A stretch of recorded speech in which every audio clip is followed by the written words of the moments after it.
ನೈಸರ್ಗಿಕ ಸಂಪತ್ತನ್ನು ಹಿತಮಿತವಾಗಿ ಬಳಕೆ ಮಾಡದೆ ಮಾನವ ದುರಾಸೆಯಿಂದ ಅವ್ಯಾಹತವಾಗಿ ಬಳಕೆ ಮಾಡಿದ ಪರಿಣಾಮ ಇಂದು ಎಲ್ಲೆಡೆ ನೀರು, ಆಹಾರ, ಗಾಳಿ ಮಲಿನವಾಗಿ ನಾನಾ ಆರೋಗ್ಯ ಸಮಸ್ಯೆಗೆ ಕಾರಣವಾಗುತ್ತಿದೆ. ಪರಿಸರ ಸಮತೋಲನ ಕಾಪಾಡುವುದು ಅತ್ಯವಶ್ಯಕವಾಗಿದೆ. ಈ ನಿಟ್ಟಿನಲ್ಲಿ ಯಾರಾದರೂ ಅರಣ್ಯ ಒತ್ತುವರಿ ಮಾಡಿದರೆ ಮುಲಾಜಿಲ್ಲದೆ ಕ್ರಮ ಕೈಗೊಳ್ಳಲಾಗುವುದು ಎಂದು ಸಚಿವ ಈಶ್ವರ್ ಖಂಡ್ರೆ ಹೇಳಿದರು.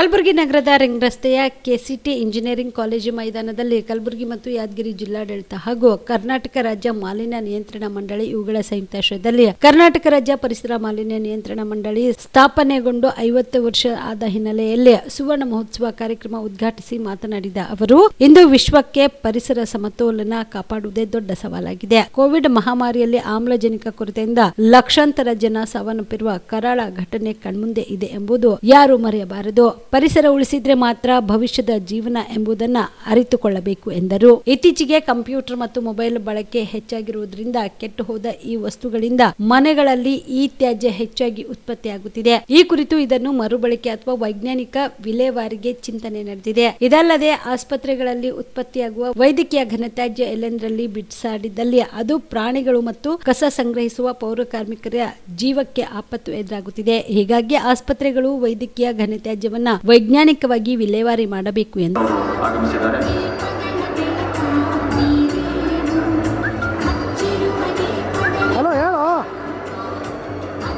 PM ನರೇಂದ್ರ ಸ್ವಾಮಿ ಸರ್, ಮಾನ್ಯ ಶಾಸಕರು, ಮಳವಳ್ಳಿ ವಿಧಾನಸಭಾ ಕ್ಷೇತ್ರ ಹಾಗೂ ಅಧ್ಯಕ್ಷರು, ಕರ್ನಾಟಕ ರಾಜ್ಯ ಈ ಕಾರ್ಯಕ್ರಮದ ರೂವಾರಿಗಳು ಕೋರಿಕೊಳ್ಳುತ್ತೇನೆ.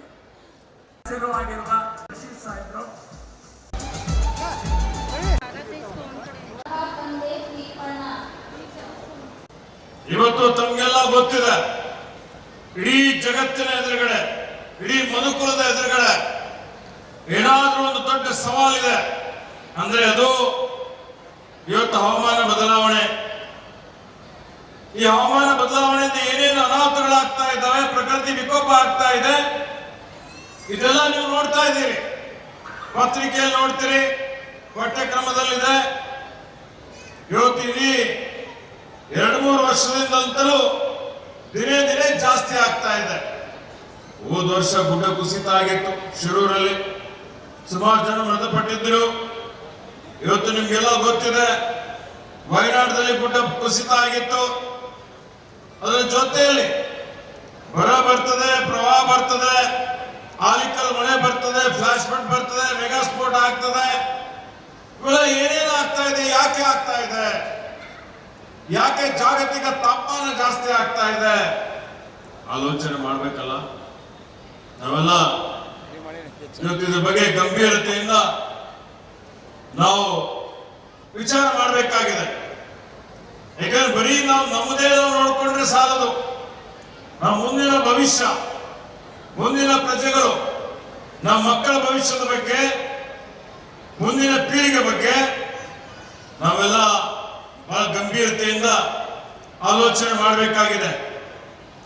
ಆತ್ಮೀಯ ಬಂಧುಗಳೇ, ಇದಕ್ಕೆಲ್ಲ ಕಾರಣ ಅಂತ ಹೇಳಿದ್ರೆ ಇವತ್ತು ನೋಡಿ, ನಮ್ಮ ಪ್ರಕೃತಿ, ಪರಿಸರ, ನೈಸರ್ಗಿಕ ಸಂಪತ್ತು ಏನಿದೆ, ಆ ಸಂಪತ್ತು ಅದನ್ನು ನಾವು ದುರುಪಯೋಗ ಪಡೆದುಕೊಂಡ್ರೆ ಇವತ್ತೇನಾಗ್ತದೆ, ಇವೆಲ್ಲ ಅನಾಹುತಗಳಾಗ್ತವೆ. ಮತ್ತು ಔಷಧ, ಅಪಾಯಕಾರಿ ತ್ಯಾಜ್ಯ, ಹಜಾರ್ಡಸ್ ವೇಸ್ಟ್ ಬಗ್ಗೆ ಮಂಡಳಿ ಎಲ್ಲವನ್ನು ಗಮನಿಸ್ತಾ ಇದೆ. ಅತಿ ಶೀಘ್ರದಲ್ಲಿ ಈ ವಿಚಾರವಾಗಿ ಇರ್ತಕ್ಕಂಥ ದೂರಿನ ಬಗ್ಗೆ ಕ್ರಮ ವಹಿಸೋದಕ್ಕೆ ನಾವು ಖುದ್ದಾಗಿ ಮಂಡಳಿಯ ಎಲ್ಲ ಮೇಲ್ವರ್ಗದ ಅಧಿಕಾರಿಗಳ ಜೊತೆಯಲ್ಲಿ ಈ ಒಂದು ಸಮಸ್ಯೆಯನ್ನು ಬಗೆಹರಿಸಲಿಕ್ಕೆ ನಾವಿಲ್ಲಿ ಬರ್ತೇವೆ ಅನ್ನೋ ವಿಚಾರ ತಿಳಿಸ್ತಾ ಇದ್ದೇವೆ.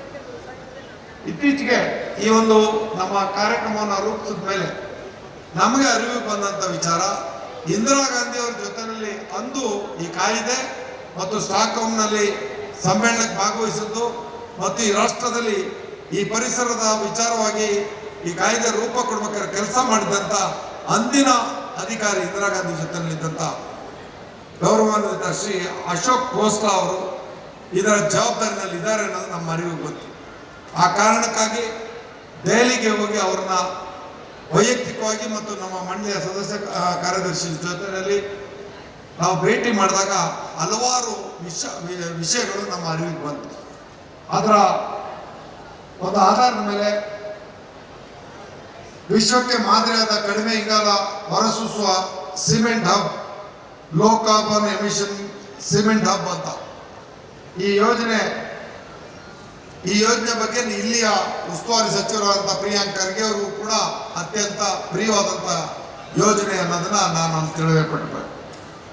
ನದಿ ನೀರಿನ ಗುಣಮಟ್ಟ ಮಾಪನಕ್ಕೆ ಗಾಣಗಾಪುರದಲ್ಲಿ ಈ ಸಂದರ್ಭದಲ್ಲಿ ಶಾಸಕರಾದ ಅಲಂ ಪ್ರಭು ಪಾಟೀಲ್, ಎಂವೈ ಪಾಟೀಲ್, ವಿಧಾನ ಪರಿಷತ್ ಶಾಸಕರಾದ ಚಂದ್ರಶೇಖರ್ ಪಾಟೀಲ್, ಜಗದೇವ್ ಗುತ್ತೇದಾರ್ ಕಾಳಗಿ, ಮಾಜಿ ಎಂಎಲ್ಸಿ ಅರವಿಂದ್ ಅರಳಿ, ಪರಿಸರ ಮಾಲಿನ್ಯ ನಿಯಂತ್ರಣ ಮಂಡಳಿ ಸದಸ್ಯ ಶರಣಕುಮಾರ ಮೋದಿ, ಭೀಮರಾಯಗುಡಿಯ ಕಾಡ ಅಧ್ಯಕ್ಷ ಬಾಬು ಹೊನ್ನನಾಯಕ್, ಕಲಬುರಗಿ ನಗರಾಭಿವೃದ್ಧಿ ಪ್ರಾಧಿಕಾರದ ಅಧ್ಯಕ್ಷ ಮಜಾರ್ ಅಲಂ ಖಾನ್, ಯಾದಗಿರಿ ನಗರಾಭಿವೃದ್ಧಿ ಪ್ರಾಧಿಕಾರದ ಅಧ್ಯಕ್ಷ ಬಾಬುರಾವ್ ಕಾಡ್ಲೂರ್ ಸೇರಿದಂತೆ ಅನೇಕ ಗಣ್ಯರು ಭಾಗಿಯಾಗಿದ್ದರು. ದಸರಾ ದೀಪಾವಳಿ ಹಬ್ಬಕ್ಕೆ ಬಟ್ಟೆಗಳು ಎಲ್ಲಿ ಖರೀದಿ ಮಾಡಬೇಕು ಅಂತ ಯೋಚನೆ ಮಾಡ್ತಾ ಇದ್ದೀರಾ? ಹಾಗಾದ್ರೆ ಚಿಂತೆ ಯಾಕೆ? ಮಿರಾ ಮೆನ್ಸ್ ಅವೆನ್ಯೂ ಬಟ್ಟೆ ಶೋರೂಮ್ ನಲ್ಲಿ ಪುರುಷರಿಗಾಗಿ ಹೊಸ ಲುಕ್ ನ ಬಟ್ಟೆ ಬಂದಿದೆ. ಹಬ್ಬಕ್ಕೆ ವಿಶೇಷವಾಗಿ 100ಕ್ಕೂ ಅಧಿಕ ಬಣ್ಣಗಳ ಕುರ್ತಾ ಸೇರಿದಂತೆ ಹೊಸ ಡಿಸೈನ್ ಉಳ್ಳ ಬಟ್ಟೆಗಳು ಇವೆ. ತಡ ಯಾಕೆ? ಬಟ್ಟೆ ಖರೀದಿಗೆ ಹಿಂದೆ ಬನ್ನಿ. ನಿಮ್ಮ ಕಲಬುರಗಿಯ ಮಿರಾ ಮೆನ್ಸ್ ಅವೆನ್ಯೂಗೆ. ನಿಮ್ಮ ಮನೆಯಲ್ಲಿ ಮದುವೆ ಇದೆಯಾ? ಮದುಮಗ ಸೇರಿದಂತೆ ಸಂಬಂಧಿಕರಿಗೆ, ಸ್ನೇಹಿತರಿಗೆ ಬಟ್ಟೆ ಖರೀದಿ ಮಾಡೋದಿದೆಯಾ? 10 ಅಂಗಡಿಗೆ ಹೋಗಿ ಬಟ್ಟೆ ಹುಡುಕುವ ಬದಲು ಎಲ್ಲಾ ರೀತಿಯ ಹಬ್ಬಗಳ, ಮದುವೆ, ಶುಭ ಸಮಾರಂಭ ಸೇರಿದಂತೆ ಎಲ್ಲಾ ರೀತಿಯ ಬಟ್ಟೆಗಳು ಇದೀಗ ಒಂದೇ ಸೂರಿನಡಿಯಲ್ಲಿ ಕಲ್ಪಿಸಿದ್ದಾರೆ. ಹಾಗಾದ್ರೆ ಚಿಂತೆ ಬಿಡಿ. ನಿಮ್ಮ ಕಲಬುರಗಿಯಲ್ಲಿ ಮಿರಾ ಮೆನ್ಸ್ ಅವೆನ್ಯೂ ಪುರುಷರ ಬಟ್ಟೆಗಳಿರುವ ಬೃಹತ್ ಶೋರೂಮ್ ಪ್ರಾರಂಭಿಸಿದ್ದಾರೆ. ಇಲ್ಲಿ Manyavar, Blackberry, Jack and Jones, Rare Rabbit, Spykar, Indian Terrain, Arrow, Mufti, US Polo ಸೇರಿದಂತೆ ಎಲ್ಲಾ ರೀತಿಯ ಬ್ರಾಂಡೆಡ್ ಬಟ್ಟೆಗಳು ಇಲ್ಲಿ ಲಭ್ಯ. ಇನ್ನೊಂದು ವಿಶೇಷ ಏನೆಂದ್ರೆ ಮದುಮಗನಿಗೆ ಹಾಗೂ ಸಂಬಂಧಿಕರಿಗೆ ಮದುವೆಗೆ ಬೇಕಾದ ಎಲ್ಲಾ ರೀತಿಯ ಬಟ್ಟೆ, ಸೂಟ್, ಶೇರ್ವಾನಿ, ಜೋಧ್ಪುರಿ, ಬ್ಲೇಸರ್, ಪೇಟಾ, ಶೂಸ್ ಸೇರಿದಂತೆ ಎಲ್ಲಾ ರೀತಿಯ ವಸ್ತುಗಳು ಇಲ್ಲಿ ರಿಯಾಯಿತಿ ದರದಲ್ಲಿ ಲಭ್ಯ. ಮತ್ತ್ಯಾಕೆ ತಡ? ಹಿಂದೆ ಭೇಟಿ ನೀಡಿ. ಕಲ್ಯಾಣ ಕರ್ನಾಟಕದ ಬೃಹತ್ ಬಟ್ಟೆ showroom Mira men's avenue, Lahoti petrol bunk ಮುಂಭಾಗ, ತಿಮ್ಮಾಪುರಿಗೆ ಹೋಗುವ ರಸ್ತೆ, ಕಲಬುರಗಿ. ಹೆಚ್ಚಿನ ಮಾಹಿತಿಗಾಗಿ ಸಂಪರ್ಕಿಸಿ 9916745499.